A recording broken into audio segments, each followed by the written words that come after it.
Hi hello price Lord. இந்தியாவில் பேசப்படுகின்ற பல மொழிகளில் வேதாகமத்தை மொழிபெயர்த்து மக்களுக்கு கொடுத்தவர் தான் வில்லியம் கேரி அவர்கள். அவர் இங்கிலாந்து தேசத்திலிருந்து தன்னுடைய குடும்பத்தோடும் நண்பரோடும் இந்தியாவுக்கு வரணும், மிஷினரியா வரணும்னு அவர் கிளம்புறாருங்க. அதுக்கான ஆயத்தங்கள் செய்யும் பொழுது ஆக்ஸ்போர்ட் அப்படிங்கிற ஒரு பெரிய கப்பல்ல அவருக்கு இடம் மறுக்கப்பட்டுச்சு. ஆனாலும் ஆண்டவருடைய கிருபையினால மரியாள் இளவரசி என்ற ஒரு டேனிஷ் கப்பல், அது ரொம்ப சின்ன கப்பல் தான், அதுல இடம் கிடைச்சு அவங்க இந்தியாவுக்கு வர்றாங்க. அவங்களுடைய கடற்பயணம் ஏறக்குறைய 5 மாத காலங்கள் இருந்துச்சு. அந்த 5 மாத காலங்கள் எப்படி இருந்துச்சு வசனத்தை படிச்சுட்டு நான் உங்களுக்கு சொல்றேன். வாங்க இன்னைக்கு வசனத்துக்குள்ள போலாம். இது பாவமன்னிப்பு உண்டாகும்படி அநேகருக்காக சிந்தப்படுகிற புது உடன்படிக்கைக்குரிய என்னுடைய இரத்தமா இருக்கிறது. மத்தேயு 26:28 படிக்கலாங்களா? சின்ன வசனம் தான். ஓகே வாங்க.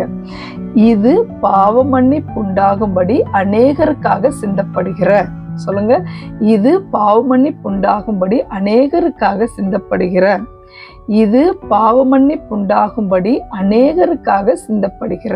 Very good. அடுத்தது, புது உடன்படிக்கைக்குரிய என்னுடைய இரத்தமா இருக்கிறது. புது உடன்படிக்கைக்குரிய என்னுடைய இரத்தமா இருக்கிறது. ஈஸி தான், சேர்த்து சொல்லாங்களா? ஓகே. இது பாவ மன்னிப்பு உண்டாகும்படி அநேகருக்காக சிந்தப்படுகிற புது உடன்படிக்கைக்குரிய என்னுடைய இரத்தமா இருக்கிறது. மத்தேயு 26:28. ஆமாங்க, இயேசு கிறிஸ்துவின் ரத்தம் மாத்திரம்தான் பாவ மன்னிப்பை கொடுக்க முடியும். வேற எந்த ரத்தமும் கொடுக்க முடியாதுங்க. அப்படி அந்த ரத்தத்தினால கழுவப்பட்டு பாவ மன்னிப்பை பெற்றுக்கொண்டா நாமும் புது உடன்படிக்கையின் பிள்ளைகள் தான்.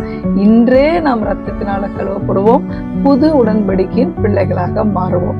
அந்த 5 மாத காலம் வில்லியம் கேரிக்கு எப்படி இருந்துச்சுன்னா பயங்கர ஆபத்துகள் நிறைந்ததா இருந்துச்சுங்க. பயங்கர இடையூறுகள். கடைசியா கல்கத்தாவுக்கு கிட்ட வந்துட்டாங்க. ஒரு 200 மைல் தூரம் இருக்கு. அந்த இடத்துல பலத்த நீரோட்டம், அவங்களால கப்பலை மூவ் பண்ணவே முடியல.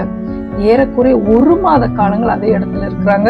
அப்பதான் அவர் நினைச்சாராம், நான் இந்தியாவுக்கு போய் என்னென்ன எதிர்ப்புகளை நான் சந்திக்கணும் அப்படிங்கறதுக்கு இது ஒரு அடையாளம்.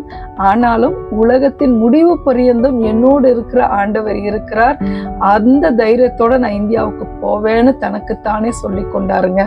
ஆமா, அப்படி தடைகளை எல்லாம் தாண்டி ஆண்டவரை நம்பி வந்தவர் தான் வில்லியம் கேரி. நாளைக்கு இன்னொரு வசனத்தோட உங்களை நான் பார்க்கிறேன். டாடா, பாய் பாய். வேதம் என் மன மகிழ்ச்சி.